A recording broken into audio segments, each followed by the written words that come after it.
Ladies and gentleman, மறுபடியும் science of ஸ்டூபிடோட நான் உங்களை சந்திக்க வந்துட்டேன். ஒரு முக்கிய எச்சரிக்கை, இந்த ஷோல காட்டுற எந்த ஒரு ஸ்டன்ஸையும் நீங்க வீட்டுல ட்ரை பண்ணாதீங்க. ஏன்னா கொஞ்சம் கூட புத்தி இல்லாம சயின்ஸை பத்தி தெரியாதவங்க பண்ண வேலை இது. இதை நீங்களும் ட்ரை பண்ணீங்கன்னா அந்த லிஸ்ட்ல நீங்களும் சேர்ந்துருவீங்க. இதை மறந்துடாதீங்க. நீங்க இதுக்கு முன்னாடி நிறைய காமெடி ஷோஸ் எல்லாம் பார்த்திருப்பீங்க. அதை பார்த்து பயங்கரமா சிரிச்சு நீங்க சேர்ல இருந்து கூட கீழே விழுந்திருப்பீங்க. ஆனா இப்படி ஒரு காமெடி ஷோவை நீங்க பார்த்திருக்கவே முடியாது. ஏன்னா இதுல சிரிப்புங்கிற ஃபவுண்டன்ல சயின்ஸ்ங்கிற ரெயின்போவை நீங்க பார்க்க போறீங்க. இது எல்லாத்தை விட முக்கியமா இந்த ஹோஸ்ட் சும்மா பார்க்க ஸ்மார்ட்டா ஹேண்ட்ஸமா சயின்டிபிக் ஃபேக்ட்ஸை உங்களுக்கு எடுத்து சொல்ல போறான். நான் உங்களுக்கு கொண்டு வந்திருக்கிறது ரொம்ப அற்புதமான வீடியோ ஃபுட்டேஜஸ். அதுல காமெடி கண்டிப்பா ஃபுல் டோசேஜ் இருக்கும். நான் இனிமே உங்களுக்கும் இந்த ஷோவுக்கும் நடுவுல இருக்கிற கியூபிட் presenting to you உங்களோட favourite science of stupid ice பனி. சகோதரர்களே, அவ்வளவு பெரிய டைட்டானிக்கே பல்ல காட்ட வச்சது பனிக்கட்டியோட சக்தி. அப்பேற்பட்ட பனிக்கு நம்ம எலும்பெல்லாம் முறுக்கு மாதிரி இல்லையா? இது உங்களுக்கு புரியுது. ஆனா இந்த விஷயத்தை புரிஞ்சுக்காத மாங்கா பசங்க ஊருக்கு ஒருத்தர் இருக்காங்க. இவங்களுக்கு பனியை பத்தி தனித்தனியா கிளாஸ் எடுக்க முடியும். ஆனா படம் போட்டு காட்டலாம். பனிக்குன்னு ஒரு தனி அம்சமே உண்டு. அதனால ஒரு பிரச்சனையில மாட்டினதுக்கு அப்புறமா தான் தெரியும் என்னங்கடாது இது பனியா 7.5 சனியான்னு தோணும். இன்னொரு முக்கியமான விஷயத்தை ஞாபகம் வச்சுக்கோங்க, பனியில விபத்து ஏற்பட்டா உயிர் போறதுக்கு வாய்ப்பு இருக்கு. இது எல்லாத்தையும் விட முக்கியமா நான் உங்ககிட்ட ஒரு கேள்வி கேட்கணும். உங்களுக்கு பனியை பத்தின சயின்ஸ் தெரியுமா? தெரியாதா? அட ஒன்னும் பிரச்சனை இல்ல, நானே உங்களுக்கு சொல்லித்தரேன். இப்போ டெம்பரேச்சரோட உதவினால பனி எந்த அளவுக்கு ஸ்ட்ராங்கா மாறுங்கிறத இந்த ஃபுட்டேஜ் பார்த்து நீங்க தெரிஞ்சுட்டு இருப்பீங்க நான் நம்புறேன்.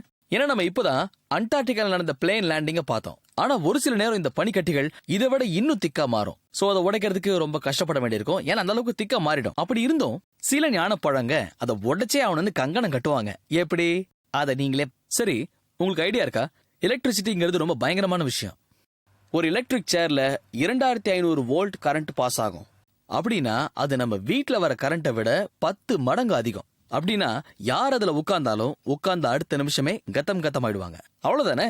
எங்க வீட்டுக்கு வர வெறும் 230 வோல்ட் கரண்ட்ல நாங்க விளையாடி பார்க்க போறோம் அப்படின்னு நீங்க முடிவு எடுத்தாலும் அந்த முடிவு எவ்வளவு வாட்ஸ் பவர்ஃபுல்லா இருக்கும், நீங்க எப்பேற்பட்ட பல்புன்னு அப்ப தெரியும். இப்போ எங்க கிட்ட இந்த வீடியோஸ் வந்தப்போ ஒரு ரிசர்ச் மூலமா எங்களுக்கு இந்த டேட்டா கிடைச்சது.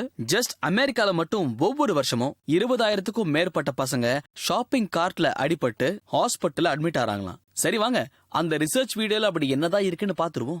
இங்க பாருங்க, காருங்கிறது ரொம்ப முக்கியமான ஒரு விஷயம் தான். ஆனா இப்பெல்லாம் ஆல்மோஸ்ட் நிறைய பேர் கார் வச்சிருக்காங்க. அதை பல பேர் ஜாலியா யூஸ் பண்றாங்க. பைக்கை வச்சு மட்டும் இல்ல, காரை வச்சு கூட இப்பெல்லாம் நிறைய பேர் ஸ்டண்ட் பண்றாங்க. உங்க நல்லதுக்கு சொல்றேன், டிரிஃப்டிங் எல்லாம் ப்ரொஃபஷனல்ஸ் பண்றதை வேடிக்கை மட்டும் பாருங்க. நீங்க ட்ரை பண்ணாதீங்க, நிறைய ரிஸ்க் இருக்கு. ஹைவேல போகும்போது ரோடு காலியா இருக்கேன் டிரிஃப்ட் அடிச்சீங்கன்னா ஷிஃப்ட் போட்டு ஹாஸ்பிட்டலே தான் இருப்பீங்க. டைமிங் தெரியாம டிரிஃப்ட் அடிச்சா என்ன ஆகும்? மெக்கானிக் புதுசா ஒரு வீடு வாங்குவாரு. பாக்குறதுக்கு ஒரு சின்ன பசங்க விளையாட்டு மாதிரி இருந்தாலும் பெரிய ஆளுங்க கூட இது அட்டன் பண்ணி பெரிய பெரிய பல்பு வாங்கியிருக்காங்க. ஏன்னா இந்த டிரிஃப்டிங்க்கு பின்னாடி இருக்கிறது உங்களுக்கு தெரியாத ஒரு சயின்ஸ்.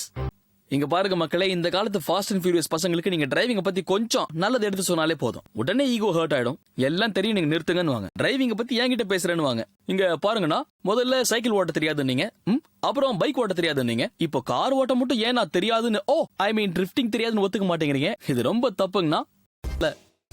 நம்ம எல்லாருக்குள்ளயுமே ஒரு குழந்தைத்தனம் எப்பவுமே ஒளிஞ்சிருக்கும். அதே மாதிரிதான் நம்ம எல்லாருக்குள்ளயும் ஒரு டார்சன் எப்பவுமே மறைஞ்சிருப்பான். அதனால எப்ப நமக்கு சந்தர்ப்பம் கிடைச்சாலும் சரி, தொங்கறதுக்கான வாய்ப்பை நாம விட்டு கொடுக்கறதே இல்ல.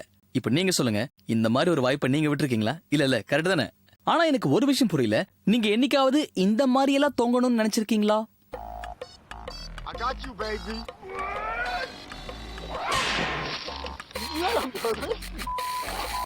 கைத்துல தொங்கிக்கிட்டே போய் கேமரா மேலேயே விழுந்தான். இதை பார்த்தா எல்லாருக்கும் சிரிப்பு தான் வரும். வெறும்னே சிரிச்சா மட்டும் போதாது, இப்படி இடிக்கிறதுக்கு காரணம் ஒழுங்கா சயின்ஸை படிக்காததுதான்.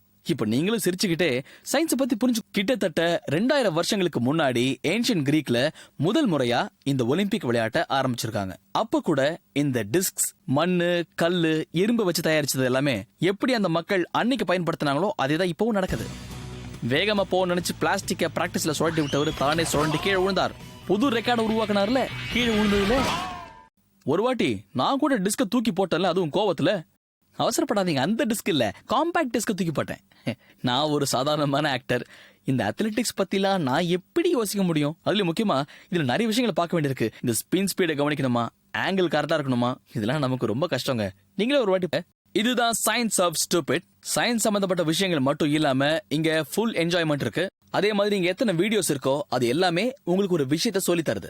நீங்க எல்லாத்தையுமே அழகா புரிஞ்சுக்கணும். அதாவது நாம எந்த வேலையை செய்யக்கூடாது, அப்படி செய்யறதா இருந்தா அதை எப்படி ஒழுங்கா செய்யணும்னு சொல்லி தருவோம். இதுக்கு மேல நான் என்ன சொல்றது? நீங்க புத்திசாலி, உங்களுக்கு தெரியாதா? இல்லையா? அதனால நீங்க அடுத்த எபிசோட மறக்காம பாருங்க. நானும் வருவேன். அப்படியே வரும்போது உங்களுக்காக சயின்டிபிக் எக்ஸ்பிளனேஷன்ஸ் கொண்டு வரேன். அப்ப நம்ம அடுத்த எபிசோட சந்திக்கலாம். பாய்.